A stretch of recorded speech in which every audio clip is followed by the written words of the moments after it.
Oui. Donc, je m'appelle... non, c'est toi que je regarde. Hein. Je m'appelle Marina Barrault. J'ai créé Tadam il y a 8 ans, quand j'ai découvert avec stupéfaction que 150 000 jeunes étaient déscolarisés en France chaque année. Et là, je me suis dit, laisser 150 000 jeunes sur le bord de la route, c'est pas possible. Et j'ai eu envie de m'engager, de faire quelque chose. Donc j'ai créé l'association en me disant que souvent, peut-être, les jeunes, s'ils quittaient l'école, c'est parce qu'ils ne savaient pas ce qu'ils voulaient faire plus tard. Et je me suis dit, on va les aider à mieux se connaître, à prendre confiance en eux pour qu'ils deviennent acteurs de leur vie et ça va leur permettre de décider ce qu'ils vont faire plus tard et d'utiliser l'école comme un moyen.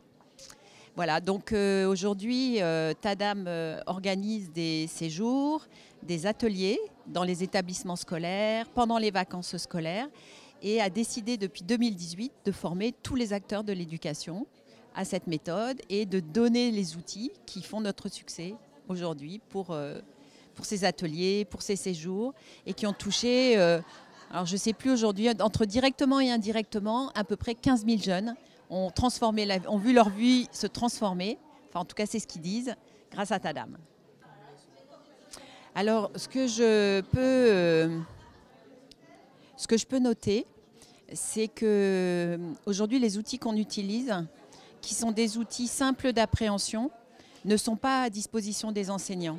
Et je pense que les enseignants manquent de compétences socio-émotionnelles, ou en tout cas ne sont pas assez formés à ça.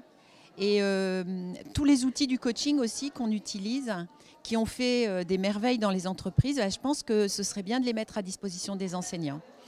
Là, je reviens juste du Canada et vraiment, je trouve que les jeunes sont élevés, éduqués, dans une démarche beaucoup plus positive, avec même de la coopération, même quand ils sont en compétition, c'est de la coopération. On a besoin, parce qu'aujourd'hui dans les entreprises, on travaille dans la coopération, on a besoin de travailler la coopération avec les jeunes. Or aujourd'hui, on est beaucoup plus dans la compétition. Donc donner ces outils, permettre aux jeunes de mieux se connaître, de prendre confiance en eux. On est quand même un pays de l'OCDE, on a 20% de moins en termes de confiance en soi pour les jeunes. Donner ces éléments aux enseignants, à tous les acteurs de l'éducation, y compris les parents, qui sont des acteurs et qui peuvent aider les jeunes à mieux se connaître, à prendre confiance en eux et à s'engager tout simplement. Et pour moi, c'est vraiment, pour moi l'école, comme l'entreprise d'ailleurs, peut et doit être un lieu d'épanouissement. Et grâce à ça, grâce à ces outils simples, comment je comprends mieux comment l'autre fonctionne, comment j'apprends à apprivoiser mon stress, comment je regarde comment fonctionnent les rapports de force, comment tout simplement je fais la paix avec des choses que j'aime pas, comment j'apprivoise aussi mon cerveau, eh bien va aider soit à aller mieux, et quand soit on va mieux, les autres vont mieux autour de nous, et quand tout le monde va bien, le monde est meilleur.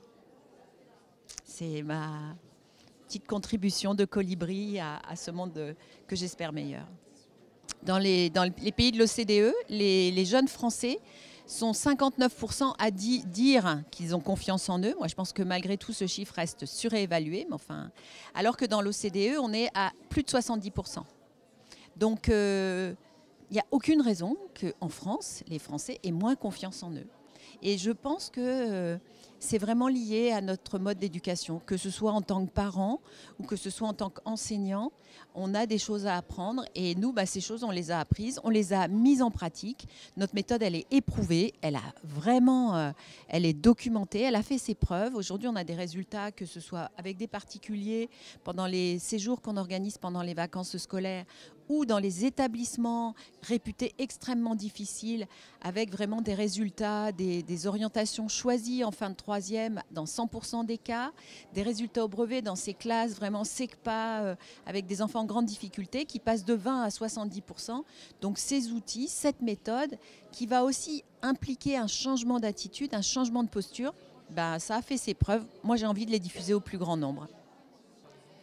Pour moi, j'ai envie de demander à tout le monde d'être au plus proche de qui on est et d'accepter qui est l'autre. Et pour ça, être plus en contact avec ce qu'on aime et aller vers ça. Quand j'entends des gens qui me disent qu'ils sont malheureux en entreprise, eh bien, allez vers quelque chose où ça vous fait du bien. Parce que quand on est bien, je vais redire la même chose, les autres autour de nous vont bien. Donc comment on va faire en sorte d'être authentiquement le plus proche de qui on est. Que ce soit pour les enfants, parce que les enfants font des merveilles quand on les écoute, et pour soi avant tout. En tant qu'éducateur, on est modélisant vis-à-vis de nos enfants. Si on aime notre job, eh ben, les enfants vont aimer leur job. Si on ne l'aime pas, ce qui est le cas beaucoup, je trouve aujourd'hui, de jeunes qui nous disent travailler dans le monde de l'entreprise, ça va être destructeur. Moi, je vais travailler que pour des raisons alimentaires. C'est pas vrai. Moi, je prône le plaisir de travailler, je prône le plaisir d'aller à l'école, et tout ça, ça peut être le cas parce que les jeunes, ils ont, comme les moins jeunes, ont cette curiosité, cette volonté d'apprendre et cette volonté d'être au plus proche de ce qu'ils aiment, à mon avis. Donc osez, allez-y, faites ce que vous aimez. C'est Goethe qui a une phrase qui dit que il y a beaucoup de projets qui ne voient pas le jour parce que les gens ont peur d'y aller, mais la vie est formidable et quand on y va, eh ben, il y a des choses formidables qui se passent, alors allez-y.